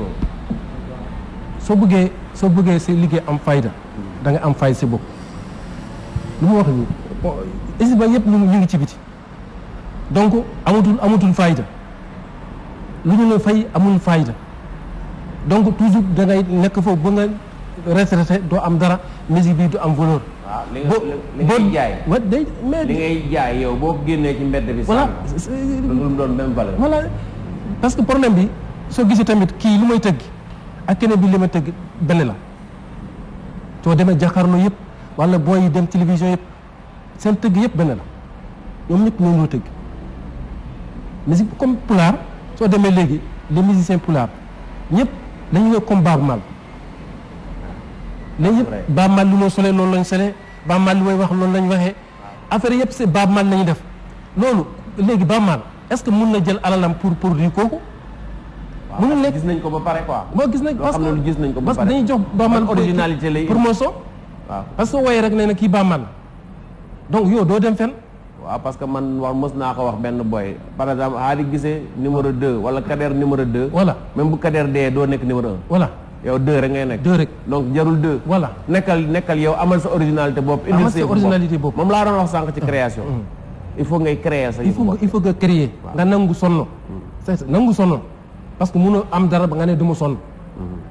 tamit dañu am benn problème fii Sénégal surtout léegi da ngay génne benn concept bu am fayda ma ñëw si Kader ma ne Kader dama am benn concept dama bëgg def lii dama bëgg nga jàppale ma nga ne lii c'est bon baax na trop dinaa la jàppale dina def parce que kenn musu am fii su ma paree rek muy dem nga ne xaaral kii mu mën ko léegi concept bi quoi waaw di jël concept bi pour def ko exemple man dama am benn concept ooy festival Jamahud mooy la nuit di xalam wala festival xalam bu ma génnee concept bi ma def ko benn yoon deuxième fois léegi képp ku ma wax affaire boobu dañ ma wax lii baax na mais su ma demee pare na ci même su ma ko woowee téléphone du jël ñu bëri tey dañuy bugg jël affaire bi def seen moomeel. waaw mais est-ce que je pense que Aziz xelam màcc na trop ci droit d'auteur tey booy wax droit d'auteur. Aziz loolu lan lañ ci wax bu fekkee ni da nga ñëw nga jël sa concept nga jox ko nit moom tontuwu la parce que da nga ko wóolu après nga jékki nga gis moom mu def concept bi lan la si droit d'auteur tey SODAV par exemple bu doon tranché si nan la koy tranché ak lan la waroon def moom. bon loolu doy na waar parce que c'est une très bonne question ñu bari dañ siy jóg droit d'auteur du protéger concept du protéger idée am na sax ñu wax ne su fekkee da nga bëgg a protéger sa idée da nga koy garder pour yow droit d'auteur il faut nga jëmmal idée bi li ngay jëmmal am idée soo ko jëmmalee loolu lay protéger sama benn xarit Daniel Gomes di président AMS dafay joxe souvent benn exemple bu reelu nee na góor gi dafa jàkkaarloog jigéen ji man de bëgg naa am ak doom ak yow man de bëgg naa am ak doom ak yow loolu mooy sama idée ah keneen jógee foofu si xëy ndaw si am si doom kan mooy papa doom ji am loolu jar na loolu nag def naa da ngeen déglu bu baax ndaw si droit nee na Daniel Gomes dafa joxe exemple bu reelu maanaam si droit nga ne gis ndaw su rafet nga taxaw fa naan kii damaa bëgg siq ak moom kii damaa bëgg siq ak moom benn waaye jaar ci gannaaw siq ak moom am doom ku moom doom bi maanaam dañ koy jëmmal ci li mu wax dañuy jëmmal dañ koy jëmmal bind ko xaatim ko dem déposer ko wala def ko au moins une fois mais propriété intellectuelle fan la nekk instant boobu. waaw propriété intellectuelle mu nekk si jëmmal bi. parce que suñu desee si idée du sotti mukk. soo ñëwee yow suba teel Kader naa ne Aziz nga def sama idée la. kële mun na taxaw daal non sama idée la man tam mun naa taxaw ne kooku sama idée la woon il y a 10 ans. exemple bu palpable. Fallou Dieng dafa def Fallou dans sa voiture pendant 1 an 2 ans. 2 ans. dem na TFM proposé na ko Bouba ne ko ok dinañ ci wax 1 an après même pas Bouba def même chose lan la ci droit di wax. non kooku dégg naa coow loolu. malheureusement kooku droit d'auteur du régler kii boobu benn idée la dugg si voiture interviewé nit kooku idée la kooku su si demee tribunal moo ko Bouba coow li dina bari lool dina yàgg lool tamit. mais da nga maintenant non mais concept la interviewer quelqu'un dans une voiture ngeen di doxantu bon d'abord man franchement pour parler franchement avant Fallou def ko man mosoon naa gis loolu mos naa gis émission yooyu en Europe voilà léegi idée boobu am na ko bon xaw ma fan la jaar ak Bouba et cetera mais le fait que Bouba reprendre même idée bi jëmal ko c'est pas la même voiture c'est pas les mêmes chemins c'est pas les mêmes personnages c'est pas les mêmes discussions pour régler ko avec le droit d'auteur c'est un problème maintenant soo nekkee ci benn contexte particulier nga émettre benn idée avec des partenaires yooyu jël idée bi mun nga attaquer en concurrence déloyale wala en parasitisme ci droit mais ce n'est plus une question de droit d'auteur c'est une question de concurrence déloyale parce que attention le fait que droit d'auteur de protéger idée ça veut pas dire que idée amul maanaa américain yi mën na jël nit fay ko ay centaines de millions mu jox leen benn idée de film wala mu jox leen benn concept ci donc idée am na maanaa mais c'est pas protégé par le droit d'auteur sur le plan nag international du affaire du Sénégal du feeling sénégalais sur le plan international depuis convention de Berne 19e siècle le droit d'auteur ne protège pas les idées Ça ne veut pas dire que les idées ne peuvent pas être protégées. Les idées peuvent être protégées et suñu sàccee sa idée mun nga attaquer en concurrence déloyale de sa avocat. Concurrence déloyale wala par parasitisme. temps mu ngi waaj a jeex en fait presque jeex na dama bëggoon ñu ñëw un peu sur statut de l'artiste pour jeexal. waaw ñu wax un peu dañu gis ni séminaire amoon na ministère organisé na benn séminaire à Saly sur le statut de l'artiste lan nañ fa jëlee. alors comme temps bi bariwul damay tënk rek. waaw statut de l'artiste lii la essentiellement derrière l'art il y a des travailleurs bu ko sànq dañuy fooyee art dañuy fooyee musique derrière l'art il y a des travailleurs statut de l'artiste lii de essentiel mooy reconnaître l'artiste comme un travailleur soo nangoo ne que l'artiste est un travailleur donc il faut accepter que l'artiste a les mêmes droits que tous les autres travailleurs notamment le droit à la sécurité sociale loolu mooy l'essentiel du statut de l'artiste dafay contribuer génne artiste ci précarité parce que tous les artistes ne sont pas pauvres mais tous les artistes sont dans la précarité mun nga denc 10 millions 20 millions il suffit nga feebar sànku nga wala sa jabar feebar loo am dinga ko ci dugal sànku na su la sa mbokk yi jàppalewul wala sa xarit yi sànku nga alors que un mécanicien qui est là-bas qui touche 75 000 francs par mois qui a une fiche de salaire il est inscrit à la sécurité sociale am na prestation sociale jabaram su wasinee am na prestation de maternité am na accident de travail am na maladie c'est un travailleur quel que soit li muy touché mais pourquoi l'artiste ne doit pas bénéficier de ça nga war a jouer ñëpp reconnaître ce talent bés boo demee ba am problème ñu war a cotiser pour dimbali la loolu dafa war a dàkk gis nañu kaawu Ndiagamay gis nañu kaawu Laba Socé gis nañu kaawu Aminata Naar Fall gis nañu et cetera et cetera. mais est-ce que loi bi jël na en considération suñu ñu dugal le travailleur ci caisse de sécurité sociale est-ce que dinañu jël en charge ci loi bu bees bi ñu teg. exactement l'essence de la loi c'est de reconnaître l'artiste comme travailleur et de reconnaître que l'artiste doit bénéficier de la sécurité sociale loolu la loi bi wax voilà alors loolu nag ñu bari comprendre ñu ko loi bi essentiellement nekkul di régler kan mooy artiste ku dul artiste bien sûr il y a des dispositions si artiste ak artiste professionnel ak artiste amateur mais sama message le plus important mooy loolu l'artiste est un travailleur benn yoon l'artiste est un travailleur ñaari yoon l'artiste est un travailleur ñetti yoon il doit bénéficier des mêmes droits que tous les travailleurs du Sénégal. Parce que BIT lu mu wax OIT lu ñu wax. voilà mooy que bu dee travailleur nga da nga war a bénéficier wu lépp luy travailleur wu fii di bénéficier wu. voilà waaw parce que militaires yi sax dafa am lu ñuy bénéficier wu. parce que beneen corps à condition que aussi. parce que nga accepté ne yow artiste nga. artiste tam dafa am lu mu laaj. parce que statut de l'artiste suñ ko tënkee neneen ce n'est rien d'autre que l'artiste a des droits et des obligations. donc artiste dafa war a nangu fay impôt comme yeneen travailleurs yi. c'est pas parce que tu es artiste que doo fay impôt.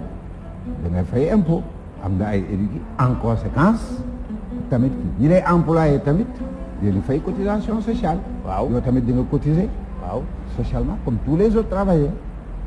dama foog ne bu ñu ci parvenir à ce que ñu dugal ñu ci caisse de sécurité sociale ñu am sécurité sociale je pense que même artiste bi bu amee loolu bu demee war a voyager sax duñu ko bañal visa parce que am na sécurité moom je pense que loolu bu fekkee loi bi loolu lay tëral peut-être après fi ñu dul d'accord mooy ñi naan artiste professionnel artiste amateur artiste voilà il faut ñu après ñu xool ko parce que c'est très difficile aujourd'hui de dire kan mooy artiste je pense interprète rek artiste la su ma boo commencé di interpréter sa art rek artiste la je pense. su ñuy wax affaire statut de l'artiste artiste mooy auteur ak artiste interprète képp kuy créer suñu nekkee ci droit du travail di wax statut de l'artiste tu es un artiste képp kuy interpréter di exécuter des œuvres tu es aussi un artiste voilà loolu la kii wax bokkul ak artiste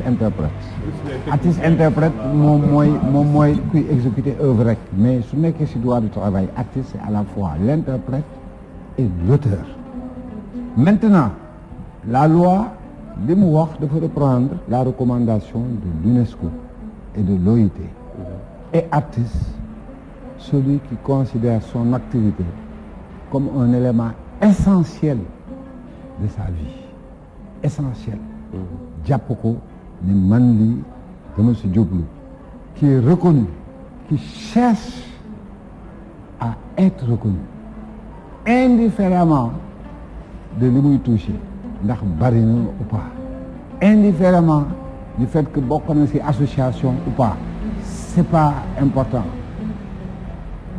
loolu la ñu considérer comme artiste professionnel maintenant le reste est-ce que kii artiste dëggantaan la wala du artiste dëggantaan le public va juger parce qu'il faut que l'artiste organise la rencontre de li muy def son œuvre ou ses interprétations avec le public.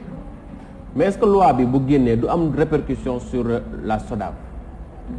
Comment ça? bu moom bu fekkee ne auteur interprète moom la SODAV di jël en charge mais tey jii nii est-ce que du parce que du bu loi la fële loi la alors que SODAV du loi. Si, SODAV ça a été instauré par une loi. Ah, c'est une loi. C'était loi bi, il y a un chapitre sur la gestion collective, ça a été instauré. Mais loi bi di ñëw amul dara lu muy wax ci li SODAV considéré comme loi bi tegu SODAV amul dara benn répercussion. Soo xoolee problématique du statut de l'artiste ci revenu pour nga cotiser pour qu'il est employé di la cotiser mun nañu considérer mun na jël tuuti ci ce droit d'auteur contribuer à cotiser pour toi. Par exemple, Fall war a enregistrer ak benn producteur ci studio dafay signer benn contrat de travail boobu mooy temps bi muy passer en studio ñu fay ko mais dafay def benn contrat de cession c'est-à-dire jox producteur bi les droits d'exploitation producteur bi daf ko war a jox beneen xaalis la cession de ses droits ñaari xaalis yooyu mooy sa rémunération donc producteur bi suy dem di fay cotisation sociale yi mën nañu tibb si ñaari xaalis yooyu en tout cas dans beaucoup de pays loolu la ñu considérer ñu ne les droits de l'artiste droits d'auteur ou droits voisins font partie de la rémunération de l'auteur dans le contexte d'un contrat de travail. Mais dans cette loi mutuelle de santé bi fan la ci féete mutuelle de santé bi comme partout c'est une activité complémentaire c'est une assurance complémentaire mais l'essentiel li gën a wóor la protection universelle c'est la sécurité sociale waruñu confiner artistes yi sur des mutuelles c'est important mais on doit leur donner les mêmes droits que tous les autres travailleurs le droit à la sécurité sociale mutuelle bi nag comme tous les autres travailleurs mun na ñëw en complément. Ok, très bien. Oui, am na lu ma ci bëgg a yokk c'est que loi boobu dafa yemul rek ci artistes yi rek quoi. Mais dans l'environnement de l'artiste il y a également d'autres professionnels.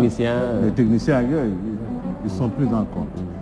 Mais ce que je veux dire man mooy pourquoi de temps en temps su may waxtaanee nit ñi di wax ni moi je reste dubitatif quoi par rapport à l'application de cette loi mais c'est parce que effectivement comme ni nga ko waxee sànq ba léegi ñu ngi koy wax on est toujours dans l'informel au Sénégal nit ñi léegi ci ay ngénte la ñuy tëgg ci ay xew ay takk ay yooyu loolu nga leen di gis ñuy jouer da ngay gis orchestre bu ñuy déplacer muy ñëw di jouer si yooyu mel noonu c'est-à-dire on ne signe pas de contrat y a rien mais li muy wax nii c'est valable dans des sociétés bien organisées mais au Sénégal c'est pas le cas c'est ça le problème moo tax moi j'ai des inquiétudes quoi par rapport à l'application de cette loi là au Sénégal quoi man foofu laay waxee. je pense que il faut que peut-être tey ministère bi nga xamante ni ñoom ñoo ŋànk li loi bi di ko defar ak les artistes ñu communiquer avec les artistes je pense que dafa am manque de communication boo xamante ni ministère bi def na ko ak les artistes parce que les artistes n'ont pas compris ils n'ont pas compris il y a eu un séminaire nit ñi nee nañ waaye lu tax ñu dem sans les artistes nekk ñu woon foofu troisième jour on a vu des artistes qu'on a appelés xam nañ nu mu demee donc loolu moo tax bu ñu communiquer il y a des choses yoo xam ni kenn du ci wax. temps bi ñu dese nag dafa bëriwul moo tax. Kader waaw. c'est que dans des types de rencontres comme ça tout le monde ne peut pas être présent. oui je parle de communiquer. je communiquer avec les gens. mais oui. foofu la d'accord. Pendant tout le séminaire il y a des artistes qui ont participé de manière permanente et aux plénières et aux travaux d'atelier mais comme ni nga ko waxee ñëpp mënuñu ñëw. Maintenant il y a certains grands artistes qui font du buzz qui sont venus le dernier jour Thione Seck ñëw na Cheikh Lo ñëw na Aïda Samb ñëw na ak kan nati encore etc. beaucoup de grands artistes mais il y a d'autres artistes qui ont participé depuis le début même des artistes de la culture urbaine et qui ont parlé pour leur corporation des artistes des arts visuels des artistes comédiens etc. je pense que Aziz li ñuy def mooy def naa pour mieux communiquer on va faire un truc spécial boo xam ne statut de l'artiste artistes yi mën a poser seeni questions waa ministère tontu leen je pense que bu boobaa communication boobu dina jàll pour ñëpp ku nekk au même niveau je pense que loolu moo doon gën parce que dafa am incompréhension yoo xam ne am na fi il faut que ñu leeral ko li fi yore dafa jeex donc damay ñëw un peu ci Walf Quotidien bi nga xam ni moom moo war a génn démb moom war a génn suba Macky face à la fronde de ces jeunes manifestation à Fatick et Mermoz Adama Gaye victime d'une justice aux ordres moom lañ teg tant que je serai président je n'enverrai jamais un journaliste devant la justice disait le président de la République ñu demati 45e anniversaire du parti socialiste le parti démocratique sénégalais Babacar Gaye diagnostique les maux du PDS ñu ñëwati fii beneen une bu ne guerre entre les apéristes à Yoff les obstacles de Diouf Sarr pour la conquête de Dakar ñuy wax ñëpp ñu jënd ko pour xam li nekk ci biir demain matin pour terminer l'émission sunu aar maa ngi leen di gërëm di leen sant ñëpp temps bi dafa jeex donc comme aar la ñuy wax dama bëgg Adi ñu jeexal suñu émission ak pekaan bi ak yow pour que vraiment ñu duggaat ci neex-neex oui. balaa ngay jeex oui remercier la encourager genre émission yi pour des gens de l'art parce que yow tu fais partie de l'art tu es un homme de culture c'est important donc émission boobu ma lay remercier di la encourager ci initiative bi et di wax ne yàkkamti naa trop l'émission spéciale sur le statut de l'artiste inchallah d'accord ñu jeexal merci beaucoup ñëpp ñi fi ñëw samay invité maa ngi leen di gërëm di leen sant bu baax ñu jeexal ko nag par la note encore bu gën a neex mooy pekaan bi nga xamante ni sama papa Amady dina ko dóor ak Adi gisee mu dóoral ñu hudd jël sa micro nga dóoral ñu pekaan kee dóoral ñu hudd ñu tëj suñu émission bismillah ba meero sama dewala min saako dewala min saako mo tagu mbañi saako mo manti mbañi kaderam kedda maayo kedda jirile kedda janjayi gelaɗo yo ha fure tumbari kata woni dole subal mo wayata nde jiɗɗa maayo ɗoɗinnomi e bajjel faam abdourahmani siley samba keɗoɗe maayo kerɗon jirile kerɗon janjayi coggo gonanene soodade e jeyi afodañaka e diwgal wadde ɗe ummemaɓe jamma jeewi ummemaɓe jamma ɗe ina jeewa ɓe garme kasantaay jona mbeɗe yiɗo kurmo samatu goto ɓe ceɗo yiɗaɗa kurmo jolayi duto natara fuɗe yiɓuɓe safaɓe mbi sayyidat jofuɓe mbi gal suba koɓe mbi toga fulɓe toro ɓe mbi lana subaɓe mbi ɗoɗum nommaɗi ina joone lawɓelaɗe mbi sambe kurmo ɗon ɓe cewgaɗo goɗe maɗo ko ndemɓe yeɗelane ɓe siwonum ga ɓeto bona eode yamanlane ɗewa ma jaminari kurama jamane nage bajere ro ay mayo ko jogo wara ko di kay akabali dile kala ci na ha ila na ay kebbe hakkunde wuro no kuci wonno labade tenke ke yowe ke do si olga meto bonna jarama jërëjëf merci Hamady Diol jërëjëf merci beaucoup merci beaucoup